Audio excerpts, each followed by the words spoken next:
So hello guys, hello viewers, assalamualaikum. So Eid Mubarak, malapit na yung Eid. So for today's video ay pupunta tayo dito sa baka, sa bakahan or tindahan ng mga baka, house market.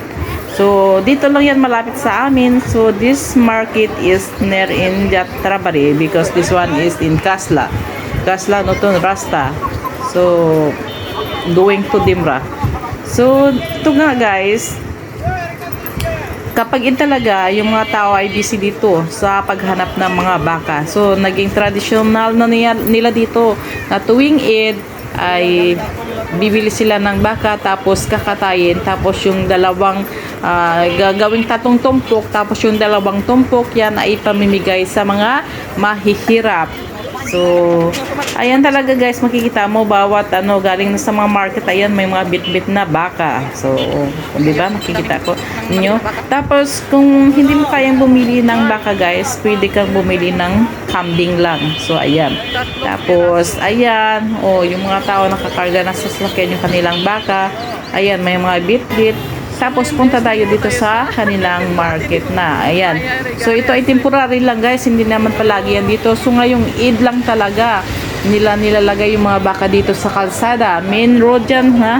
Tapos dyan nila tinatali. Ayan. Walang tulugan dyan guys hanggang ma-Eid. Hanggang matapos ang Eid na bintahan ng baka kung mayroon pang mga baka. Pero sa tingin ko, kahit gaano pa karami ang baka, mukhang mauubos ito. Kasi yung presyo ngayong araw ay medyo mura, no? Kumpara kahapon, ang mahal ng presyo kahapon ng mga baka. Kasi 3 days nang umuulan guys dito, syempre, delikado yung baka pag palaging umuulan. Tapos wala pang pasilungan. Ayan, nakikita nyo sa kalsada lang.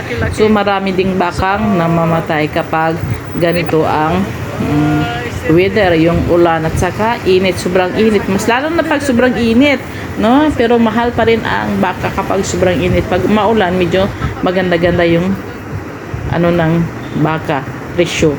So, ayan na nga guys, nakikita nyo yan. So, hindi na tayo magmarites sa mga presyo kasi hindi naman tayo bibili. Baka mamaya pagalitan tayo, magtanong magkano yan bawat isa.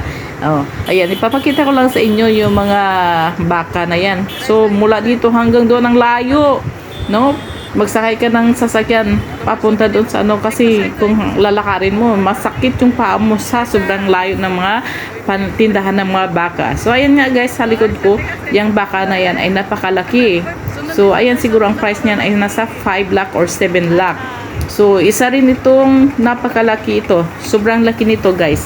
Ayan. Ayan, ang presyo niya ay nasa 10 lakh. Kung sa pera natin ay nasa 500,000. Ayan, sobrang laki niyan, no? Magkatay ka niyan, ilang tao ang kailangan mo niyan, no? Kung nakikita niyo yung tao dyan, ayan, na nagtatali, ang liit niya tingnan kasi ang tangkad ng baka, ang taas ng baka at ang laki, di ba? Mataas, sobrang taas. So, nagtataka ako, sabi ko, paano kaya nila ito maalagaan ng ilang taon? No, ilang taon kaya nila itong nalagaan? Tapos, ang pagkain niya araw-araw sa sobrang laki niya, di ba? So, yan yata ay mga Indian at ito naman yung Australian na mga lahi ng baka. Ayan. So, ito talaga yung maganda, nagugustuhan nilang klase ng baka, yung Australian kasi maganda yung design niya. So, ito yung mga So, ayan nga guys, mag-selfie din tayo. Baka sabihin nyo, hindi ako yung nagbo-vlog. Ayan. So, ako yan guys. Ako ang may-ari ng video na yan. Baka mag-complain si YouTube. Sabay ganon. So, ayun sa likod ko pala guys, may dumaan na baka. Sabi niya, oy, tabi. Sabi niya, may baka. Baka masipa ka kasi minsan yung mga baka na ninipa. Ayan, hindi ko nahalatang may baka pala sa laking likod.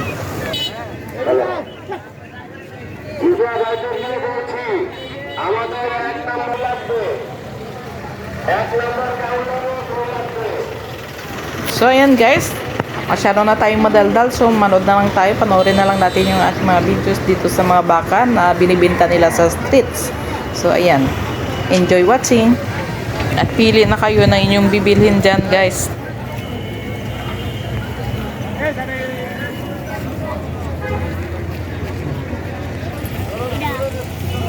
Baglay! Ay, side.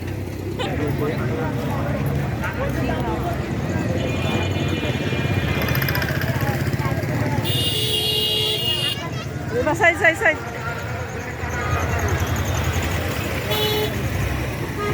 Ang bulag-bug, pick up, eh. Nandiyan po sa